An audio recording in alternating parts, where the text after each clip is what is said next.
નરે સત્સંગી જીવન પ્રકરણ 5 અધ્યાય 36મો તારીખ આજે કઈ થઈ 24 મે 2024 આ અધ્યાયના વિશે આપણે સ્ત્રીઓએ જે એમ કહી કે ભગવાનનું પૂજન કરવાનું એ કેવી રીતે કરવાનું એ આપણે જોઈ રહ્યા છે.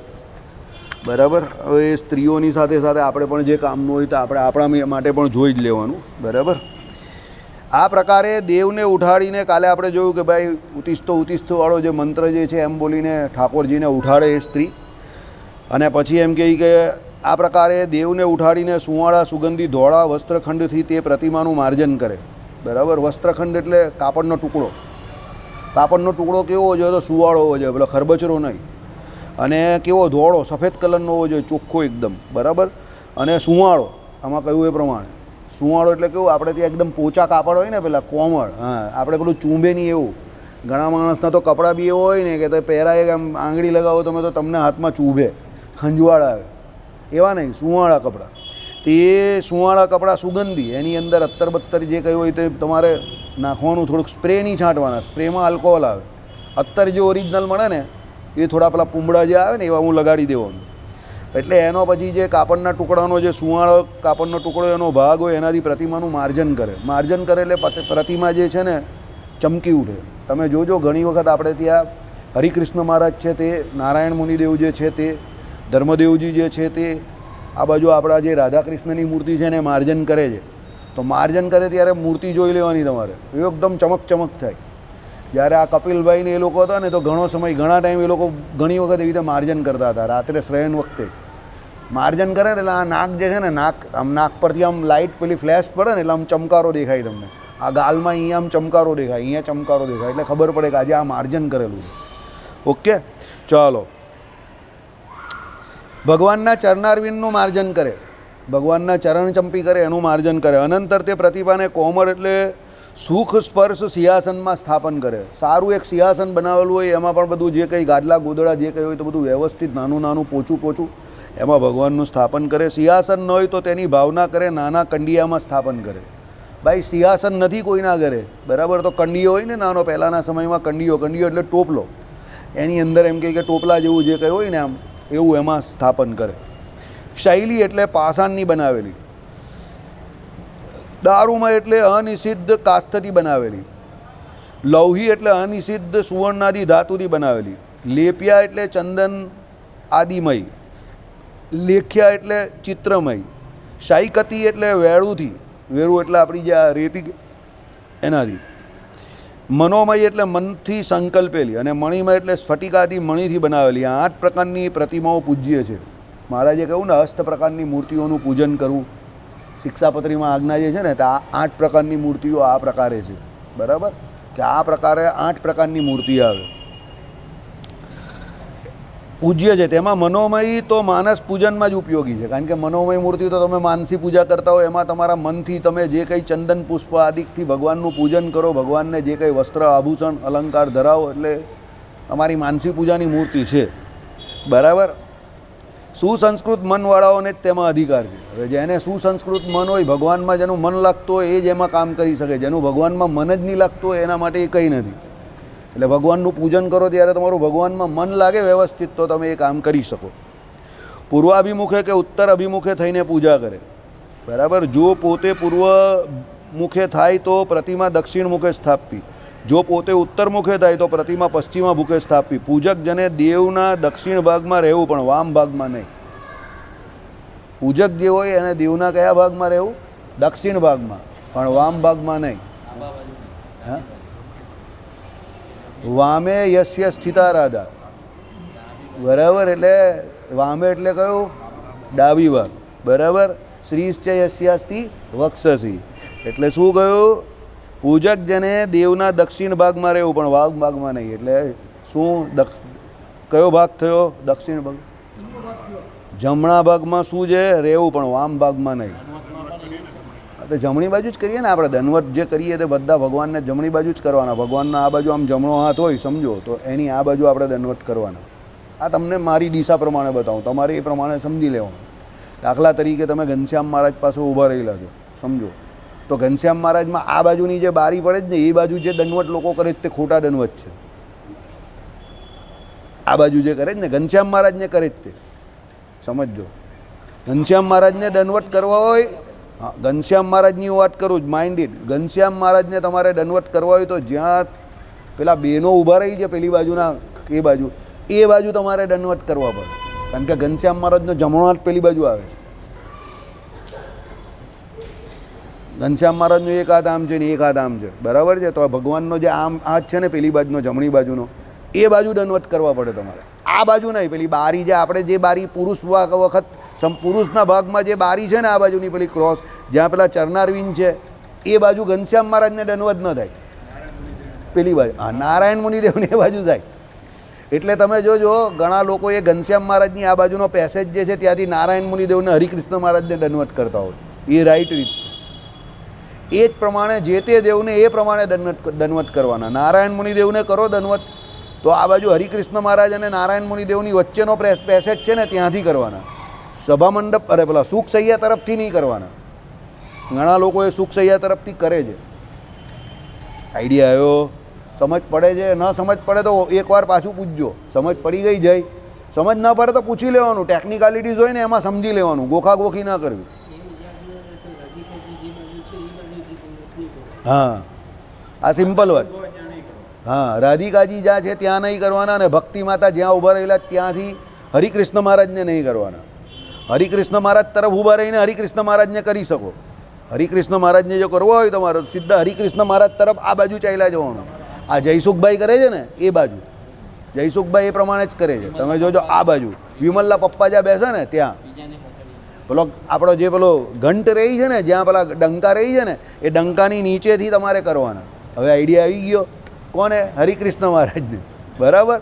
પણ પછી તમે આ બાજુ માતાજી બાજુ આવી જાઓ, ભક્તિ માતા બાજુ, અને પછી એ ડેરામાં દંડવત કરો તો એ ખોટા દંડવત છે. સમજ પડી કે ના પડી? સમજ પડી ગઈ ભાઈ? તમને પૂછું, છેલ્લી પાર્ટી એકદમ છેલ્લા બેઠા જે પડી ગઈ ને? ઓકે ચાલો. શિવાંશ છે ને તારું નામ? શિવાંગ કે શિવાંશ? શિવાંગ. ઓકે, નામ બહુ સરસ છે એનું, શિવાંગ, બરાબર. હવે અહીંયા પૂર્વાભિમુખ ને ઉત્તર અભિમુખ થઈને પૂજન કરે, એટલે પોતે પૂર્વાભિમુખે થાય તો દક્ષિણ મુખે મૂર્તિ સ્થાપી. પૂર્વ દિશા કઈ? તે જ્યાં સૂર્યનારાયણ ઉગે પૂર્વ દિશા, બરાબર. બધું સમજી લેવાનું આપણે, કંઈ ભગાવવાનું નહીં, કોઈ ઉતાવળ નહીં. આપણે કોઈ ઓલિમ્પિકની રેસમાં દોડવા જવાનું નથી ને આપણે કોર્સ પતાવવાનો નથી. સમય આપણી પાસે જીવીએ ત્યાં સુધીનો પૂરેપૂરો છે, બરાબર. એટલે ચિંતા નહીં કરવાની, સમજો. બેસી જાઓ ભગત. પહેલાં બહુ કામની વસ્તુ છે, એટલે ખુરશી લઈને બેસી જાઓ. પહેલાં તમે બેસો તો પૂર્વાભિમુખે બેસવાનું છે, એટલે તમે આસન નાખીને બેઠા હો તો તમારી સામે સૂર્યનારાયણ ઉગે એ પૂર્વ દિશા તમારી પાસે, એટલે તમે પૂર્વ દિશામાં બેસી ગયા. સમજી ગયા કે ના સમજ્યા? આઈડિયા આવી ગયો કે ના આવ્યો? આ બેસ્ટ રીત છે સમજવાની. સૂર્યનારાયણ ઉગે તમારી સામે સૂર્યનારાયણ હોવા જોઈએ એ બાજુ તમારે બેસી જવાનું, બરાબર એની સામે.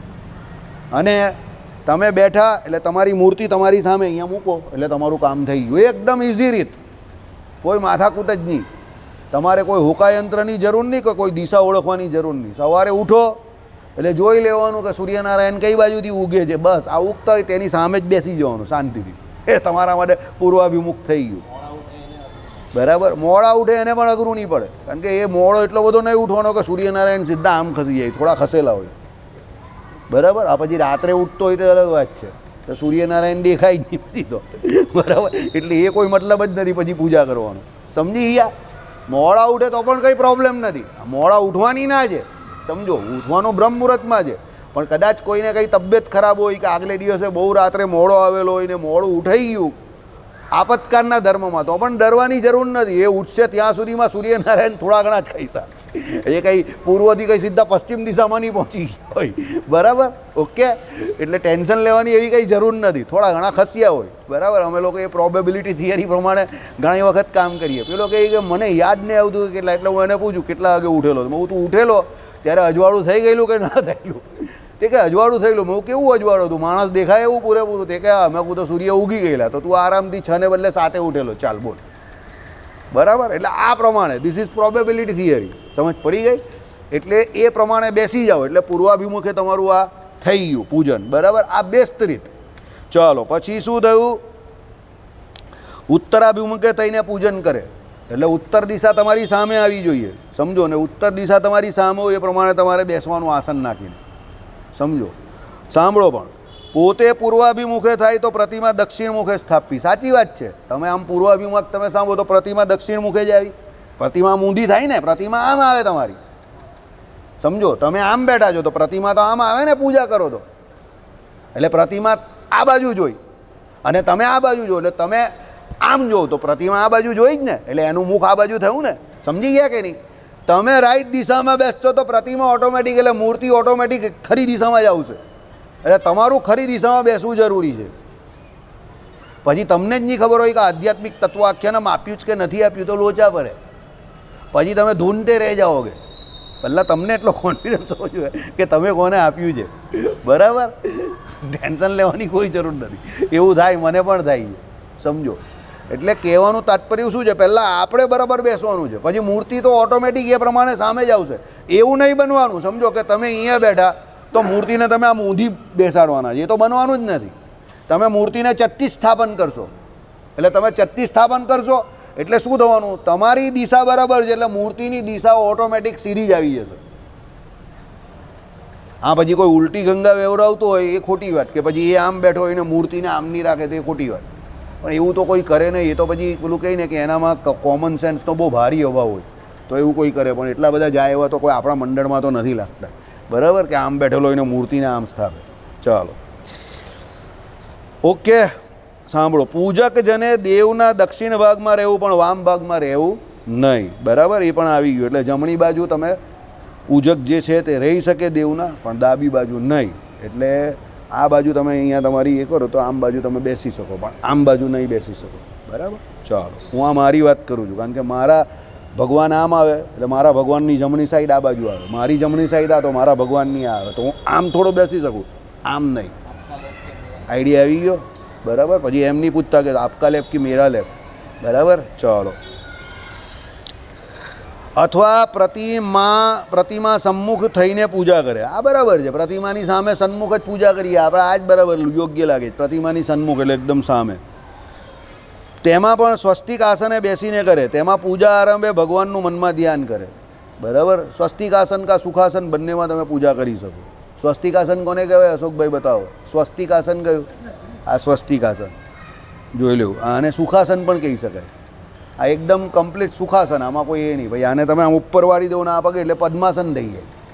એ પદ્મ આકાર થઈ ગયો, સમજો. પણ આ કમળ આકારનું, બરાબર. આના જેવો હોય તો પદ્માસનમાં બેસી શકે, અને ગળામાં લટકાઈને બેસી જાવ તો એ જોરદાર એની ફિટનેસવાળાનું કામ છે, બાબા રામદેવ જેવાનું, બરાબર. પછી અહીંયાથી હાથ નાખીને પેલો અદ્ધર ઊભો રહી જાય અને એ એવી રીતે ઊભો રહી તો એનાથી વધારે એની ફિટનેસ હોય, બરાબર. પછી કોઈ અહીંયાથી હાથ કાઢીને પાછળથી અહીંયાથી બહાર કાઢતો હોય તો એ તો ખતરનાક માણસ કહેવાય, સમજી ગયા. એટલે એની ફિટનેસ એકદમ જોરદાર, બરાબર. હા, એટલે એ અશોકભાઈ કરી શકે, આપણું કામ નહીં મળે, બરાબર. આપણે કરવા જઈએ તો બધું હે એવું છે. ચાલો, એટલે શું છે કે સ્વસ્તિક આસન એટલે એને સુખાસનમાં બેસવાનું હોય તો શાંતિથી બેસવાનું, પણ સીધા એકદમ, બહુ ટટ્ટાર આમ ટાઈટ પણ નહીં અને બહુ આમ પણ નહીં, આમ થોડું વ્યવસ્થિત આમ.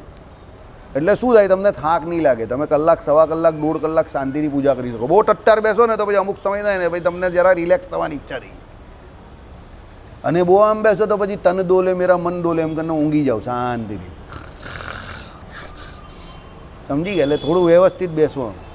ચાલો, તેમાં ધ્યાનનો પ્રકાર હવે કહે છે. ભાઈ પૂજા આરંભે બેસીને મનમાં ધ્યાન કરવાનું. તો મનમાં ધ્યાન કરવાનું એ પહેલાં આપણે જે પુરુષો છે તેને શું શું કરવાનું છે, આચમન વિધિ કરવાની છે અને તિલક ચાંદલો કરવાનો છે. આપણે આપણું જોઈ લઈએ ને, એમનું ચાલ્યા કરે એની જોડે બહેનોનું, પણ આપણે આપણું જોઈ લેવાનું. આસન સારું લેવાનું છે. ધોતી જે પહેરવાની છે તે ઉપર જે વસ્ત્ર તમારે જે કંઈ ખેસ નાખવાનો છે તે ધોયેલું, બરાબર. બંને વસ્તુ પહેર્યું. પછી તમારે આસન પર બેસવાનું છે. આસન કેનું હોવું જોઈએ, રેશમનું હોવું જોઈએ, ઊનનું હોવું જોઈએ, એવું હોવું જોઈએ કે જેની ઉપર આભડછેદ લાગે નહીં. એની ઉપર બેસી ગયા શાંતિથી, વ્યવસ્થિત, દિશા જે પ્રમાણે કહે એ પ્રમાણે. પછી તમારે આચમન કરી નાખ્યું, આચમન થયું પછી શું કરવાનું છે, તિલક ચાંદલો કરવાનો છે. તિલક ચાંદલો કરો, આચમન થયું પછી હાથ બાદ બરાબર સાફ કરી નાખવાના. એક રૂમાલ રાખવાનો, એ રૂમાલથી હાથ સાફ કરી નાખવાના વ્યવસ્થિત. અને પછી આમ કરીને સુખાસનમાં કાં સ્વસ્તિક આસનમાં બેસીને ભગવાનની મૂર્તિનું શું કરવાનું, ધ્યાન કરવાનું. ધ્યાન કરો, માનસી પૂજા કરો.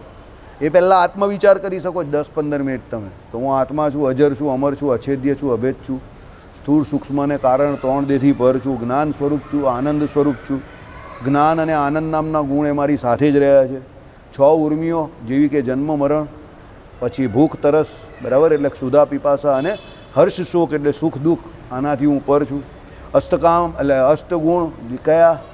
સત્યકામ, સત્ય સંકલ્પ, વિજરો, વિમૃત્યુ, વિશોક, શું કહેવાય, જિગીત્સા. આ જે એમ કહી કે 8 ગુણ એ મારામાં રહેલા છે. અપ્રકટ છે અત્યારે, એ મારે પ્રકટ કરવાના છે, બરાબર. સ્થૂળ દેહમાં જે કંઈ 5 શરીર કયા તે, સૂક્ષ્મ દેહમાં જે 19 કયા તે, એનાથી પર છું. માયાના જે 3 ગુણ સત્વ રજ અને તમ, એનાથી હું પર છું. જાગ્રત સ્વપ્ન અને સુષુપ્તિ, આ 3 અવસ્થાથી હું પર છું. તેજસ્વી છું, સ્વયં પ્રકાશ છું, હૃદયસ્થ છું એટલે હૃદયને વિશે રહ્યો છું. અતિશય સૂક્ષ્મ એટલે અણુ સરખો સૂક્ષ્મ છું, અને પોતાની જ્ઞાન શક્તિએ કરીને નખથી શિખા પર્યંત વ્યાપીને રહ્યો છું. આટલું રોજ તમારે અનુસંધાન રાખવાનું, આટલું રોજ વિચારવાનું શાંતિથી, અને પોતાનું સ્થાન કે હું પોતે ક્યાં રહ્યો છું, સ્વયં પોતે તમે, તો હૃદયને વિશે ચિદાકાશ જે છે ત્યાં તમે રહેલા છો. એટલે તમારું તેજોમય જે સ્થાન જે છે, એટલે એ સ્થાનમાં તમે જે પોતે તેજોમય રૂપે રહ્યા છો એ તમારે વિચાર કરવાનો કે હું હકીકતમાં આ છું. આ શરીર જે છે તે હું નથી, એ તો ટેમ્પરરી છે અને દિવસે દિવસે નાશ પામતું જાય છે. આવો રોજ આત્મવિચાર 10 મિનિટ, 15 મિનિટ, 20 મિનિટ કરવાનો પહેલાં. પછી ભગવાનની મૂર્તિનું ધ્યાન કરો. પછી 5 મિનિટ અંદર સ્વામિનારાયણ સ્વામિનારાયણની મનમાં ધૂન બોલાવો, એટલે તમારું મન જે છે તે સ્થિર થશે. અને પછી એ ભગવાન સ્વામિનારાયણ રેયિકા છે, તો ચિદાકાશને વિશે જે અક્ષરધામ જે કહ્યું ત્યાં એ ભગવાન રહેલા છે, પર રૂપે ભગવાન રહેલા છે. તો નિજાત્માનમ બ્રહ્મરૂપમ એટલે પહેલાં એ બ્રહ્મરૂપની ભાવના કેળવી, પોતાની જાતને આત્મા સમજા, અને પછી શું કરવાનું છે?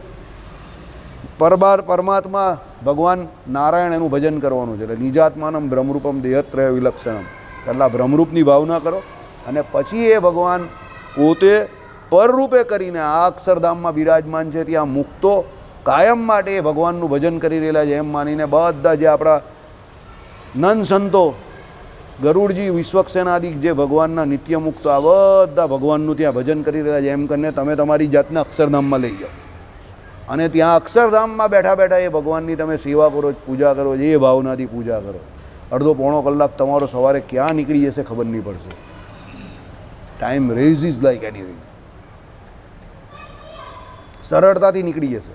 1.5-પોણો કલાક સમય ઘટશે તો તમને પોતાને અકળામણ થશે, ગભરામણ થશે કે આ સમય ઘટતો ચાલ્યો મારે પૂજાનો. 1.5-પોણો કલાક આરામથી એકદમ શાંતિથી નીકળી જાય. 2 શરત છે આમાં.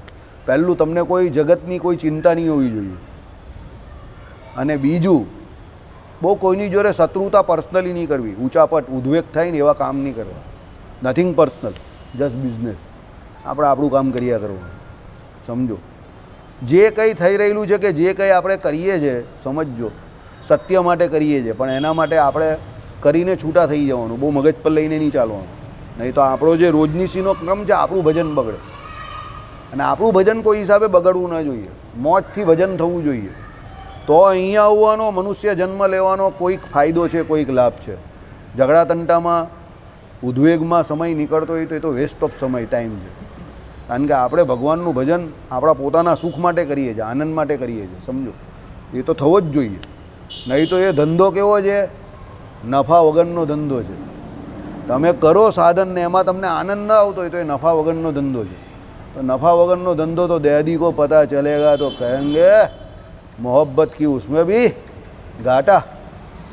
બરાબર? મોહબ્બત કોની જોડે? ભગવાન જોડે. તેમાં પણ ઘાટો, એટલે એમાં પણ નુકસાન.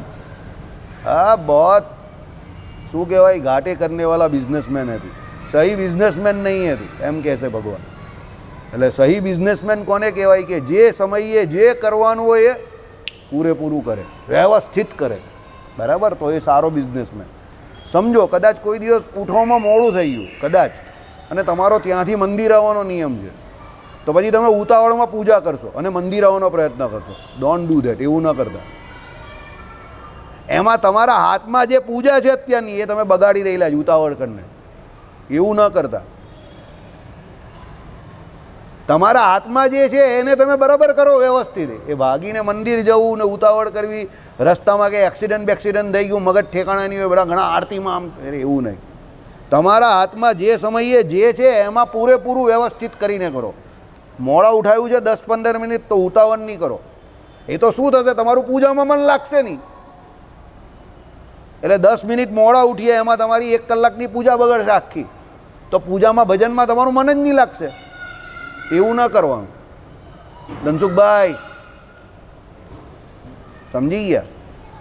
એટલે જ્યારે પૂજા કરો છો ત્યારે પૂજા જ કરો, સમજો. ભાઈ મંદિર આવવાનું છે તો મંદિરે જ આવો. અમારા દાદા હતા એ પ્રમાણે પેલો ધોતિયાનો છેડો પકડીને ઘરેથી નીકળે તે મંદિર આવે ત્યાં સુધી સ્વામિનારાયણ સ્વામિનારાયણ સ્વામિનારાયણ સ્વામિનારાયણ આંખ મીચીને ચાલતા હતા ઘણી વખત તો. અને રસ્તામાં મુસ્લિમ લોકો એને જય સ્વામિનારાયણ કરતા હતા. પૂજ્યો આ દેવસીભાઈને એટલે કે મેં જોયું છે કે ભાગળનું જે મુખ્ય બજાર ખરું એમાંથી તમારા દાદા નીકળે તો મુસ્લિમ લોકો એને જય સ્વામિનારાયણ કરતા હતા. કાકા જય સ્વામિનારાયણ બોલો.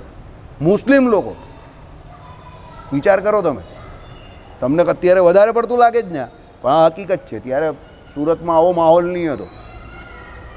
પણ અહીંયા મંદિરના અહીંયા સુધી આવે ત્યારે ને રસ્તામાં કોઈ પણ જય સ્વામિનારાયણ બોલો, ધ્યાન હોય તો જય સ્વામિનારાયણ કરે ને અહીંયા સુધી આવે સ્વામિનારાયણ સ્વામિનારાયણ. આ દાદર ચડતા ચડતા પણ અને એમણે દેહ છોડ્યો ત્યાં સુધી આ સ્વામિનારાયણ સ્વામિનારાયણ અંદરથી તમને રીતસર સંભળાય.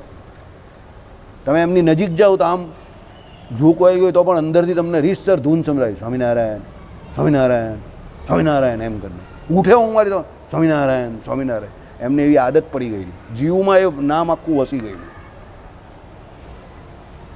એટલે કહેવાનું તાત્પર્ય એવું છે, જીવ જે કરવા માંગે છે એ જ થાય. હમણાં એક કાકાએ મને સવાલ પૂછ્યો કે મન બહુ બધા પાપ કરે છે તો એની સજા આત્માને થાય કે નહીં થાય એમ કહ્યું.